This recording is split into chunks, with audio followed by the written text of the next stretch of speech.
आपका डिक्टेशन शुरू होगा 5 सेकंड बाद। शुरू।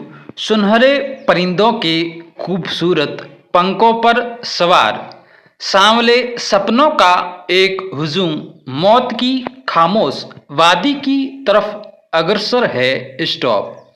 कोई रोक टोक सके कौमा का संभव है। Stop para. इस हुजूम में आगे आगे चल रहे हैं कौमा सालिम अली। स्टॉप। अपने कंधों पर कौमा सैलानियों की तरह अपने अंतहीन सफ़र का बोझ उठाए। स्टॉप। लेकिन यह सफ़र पिछले तमाम सफ़रों से भिन्न है। स्टॉप। भीड़ भाड़ की जिंदगी और तनाव के माहौल से सालिम अली का यह आखिरी पलायन है। स्टॉप। अब तो वो उस वन पक्षी की तरह प्रकृति में विलीन हो रहे हैं कौमा जो जिंदगी का आखिरी गीत गाने के बाद मौत की गोद में जा बसा हो। स्टॉप।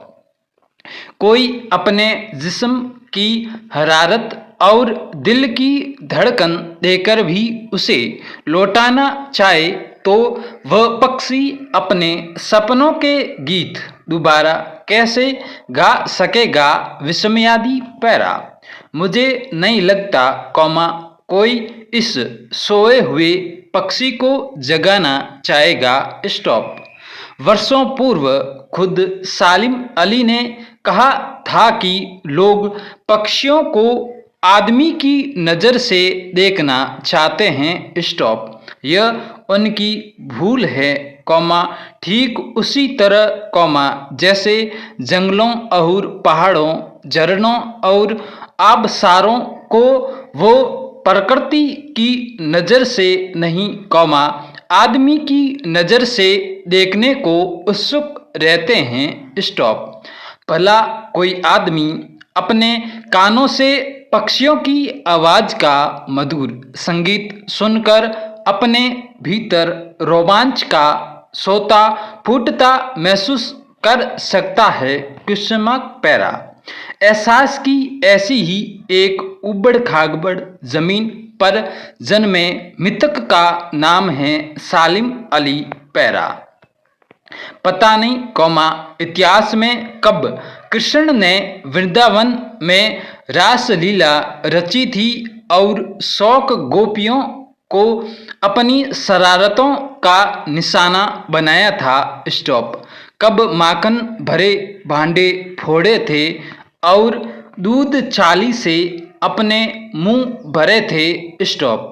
कब वाटिका में छोटे छोटे किंतु घने पेड़ों की छाह में विश्राम किया था। स्टॉप। कब दिल की धड़कनों को एकदम से तेज करने वाले अंदाज में बंसी बजाई थी। स्टॉप। और पता नहीं कब वृंदावन की पूरी दुनिया संगीत में हो गई थी। स्टॉप। पता नहीं यह सब कब हुआ था। स्टॉप। लेकिन कोई आज भी वृंदावन जाए तो नदी का सांवला पानी उसे पूरे घटनाक्रम की याद दिला देगा। स्टॉप। हर सुबह सूरज निकलने से पहले जब पतली गलियों से उत्साह भरी भीड़ नदी की ओर बढ़ती है तो लगता है जैसे उस भीड़ को चीरकर अचानक कोई सामने आएगा और बंसी की आवाज़ पर सब किसी के कदम थम जाएंगे। स्टॉप। हर शाम सूरज ढलने से पहले जब वाटिका का माली सैलानियों को हिदायत देगा तो लगता है जैसे बस कुछ ही क्षणों में वो कहीं से आ टपकेगा और संगीत का जादू वाटिका के भरे पूरे माहौल पर छा जाएगा। स्टॉप। वृंदावन कभी कृष्ण की बांसुरी के जादू से खाली हुआ है क्या। विस्मयादी पैरा। मिथकों की दुनिया में इस सवाल का जवाब तलाश करने से पहले एक नज़र कमज़ोर काया वाले उस व्यक्ति पर डाली जाए जिसे हम सालिम अली के नाम से जानते हैं। स्टॉप। उम्र को सती तक पहुंचने में थोड़े ही दिन तो बच रहे थे। स्टॉप। संभव है कौमा लंबी यात्राओं की थकान ने उनके शरीर को कमज़ोर कर दिया हो और कैंसर जैसी जानलेवा बीमारी उनकी मौत का कारण बनी हो। स्टॉप। लेकिन अंतिम समय तक मौत उनकी आंखों से वह रोशनी छीनने में सफल नहीं हुई जो पक्षियों की तलाश और उनकी हिफाजत के प्रति समर्पित थी। स्टॉप। सालिम अली की आंखों पर चढ़ी दूरबीन उनकी मौत के बाद ही तो उतरी थी। स्टॉप। पैरा। उन जैसा बर्ड वाचर शायद ही कोई हुआ हो। स्टॉप। लेकिन एकांत क्षणों में सालिम अली बिना दूरबीन भी देखे गए हैं। स्टॉप। दूर क्षितिज तक फैली जमीन और झुके आसमान को छूने वाली उनकी नज़रों में कुछ कुछ वैसा ही जादू था जो प्रकृति को अपने घेरे में बांध लेता है। स्टॉप। सालिम अली उन लोगों में थे जो प्रकृति के प्रभाव में आने की बजाय प्रकृति को अपने प्रभाव में लाने के कायल होते हैं। स्टॉप। उनके लिए प्रकृति में हर तरफ एक हंसती खेलती रहस्य भरी दुनिया पसरी थी। स्टॉप। ये दुनिया उन्होंने बड़ी मेहनत से अपने लिए गढ़ी थी। स्टॉप। इसके गढ़ने में उनकी जीवन साथी तहमीना ने काफ़ी मदद पहुंचाई थी। स्टॉप। तहमीना स्कूल के दिनों में उनकी सहपाठी रही थी। स्टॉप। पैरा। अपने लंबे रोमांचकारी जीवन में ढेर सारे अनुभवों के मालिक सालिम अली एक दिन केरल की साइलेंट वैली को रेगिस्तानी हवा के झोंकों से बचाने का अनुरोध लेकर चौधरी चरण सिंह से मिले थे। स्टॉप। वे प्रधानमंत्री थे। स्टॉप। चौधरी साहब गांव की मिट्टी पर पड़ने वाली पानी की पहली बूंद का असर जानने वाले नेता थे। स्टॉप। पर्यावरण के संभावित खतरों का जो चित्र सालिम अली ने उनके सामने रखा कौमा उसने उनकी आंखें नम कर दी थी। स्टॉप। पैरा। आज सालिम अली नहीं हैं। स्टॉप। चौधरी साहब भी नहीं हैं। स्टॉप। कौन बच्चा है कौमा जो अब सौंधी माटी पर उगी फसलों के बीच एक नए भारत की नींव रखने का संकल्प लेगा। Question mark.